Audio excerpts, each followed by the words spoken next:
projeto Fábricas de Cultura, ele iniciou há cerca de 10, 12 anos, se não me engano. Ele tem uma pesquisa que a Secretaria de Estado da Cultura faz sobre periferias com alto índice de vulnerabilidade social.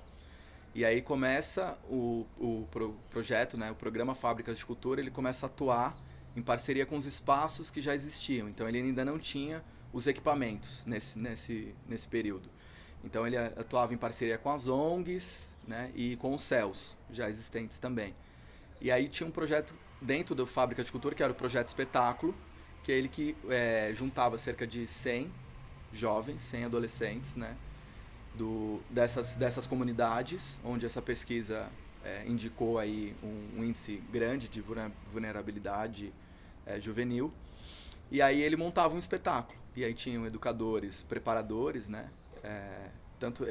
Acho que eles dividiam em educadores que pensavam corpo e questões cênicas e educadores que pensavam aspectos culturais. Eu acho que tinha essa divisão anteriormente. Aí, a partir de 2011, as fábricas de cultura elas começam a inaugurar os espaços delas, os próprios equipamentos. E aí tem uma licitação que as fábricas da Zona Leste, abre essa licitação e o Catavento Cultural e Educacional, que é a organização social que gere também o próprio Museu Catavento, ganha licitação para gerenciar as fábricas da Zona Leste. E a Poieses, a organização social Poieses, fica com as fábricas da Zona Norte e Sul. Tanto a Poieses tem 5 fábricas sobre a gestão dela e o Catavento também há 5. Eu entrei no projeto em 2012, né, e aí quando eu entrei já tinham 3 equipamentos inaugurados em 3 bairros, né? Tinha o Itaim Paulista, Vila Curuçá e Sapopemba.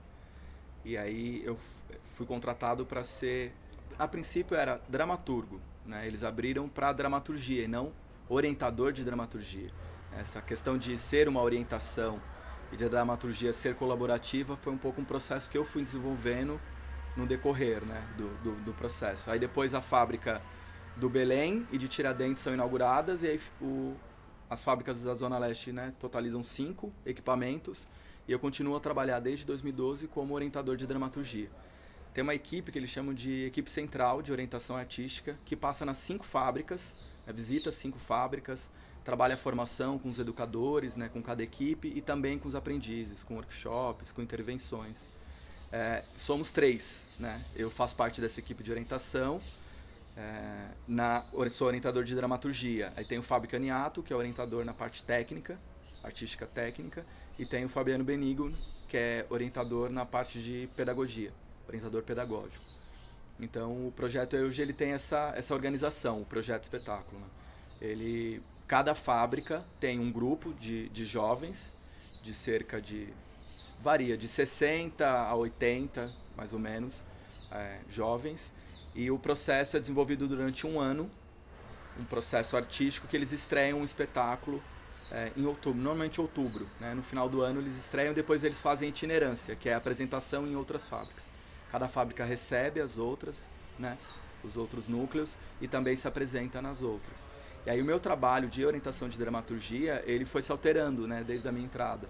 Porque cada vez mais eu fui entendendo que o caminho era a construção dos próprios jovens aprendizes. Interessava muito mais que eles não só atuassem no espetáculo, mas como se eles fossem também criadores, construtores de todo o processo. Atualmente, então, tem 5 fábricas, né, da Zona Leste, tem essa equipe de orientação, e meu trabalho com orientação de dramaturgia é possibilitar que os aprendizes sejam construtores dessa dramaturgia, não só que eles sejam executores de um processo.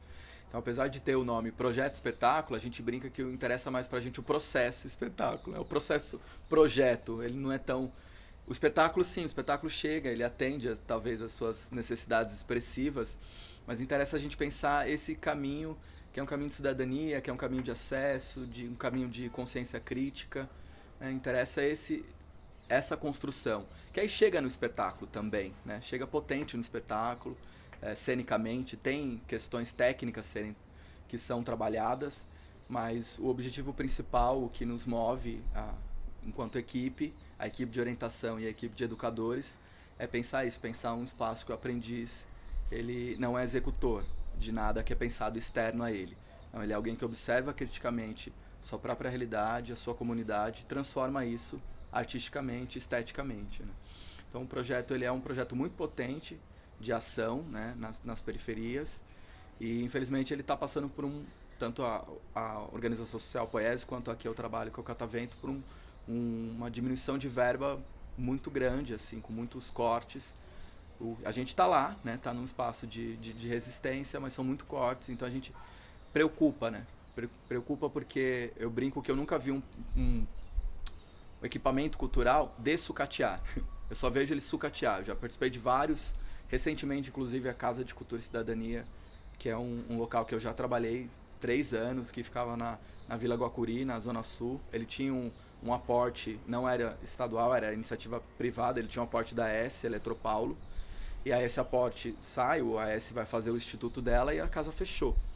Né? Então eu participei de um processo, eu saio num processo que a casa estava perdendo, a Casa de Cultura e Cidadania estava perdendo verba, e aí agora, esse ano, conclui o fechamento dela.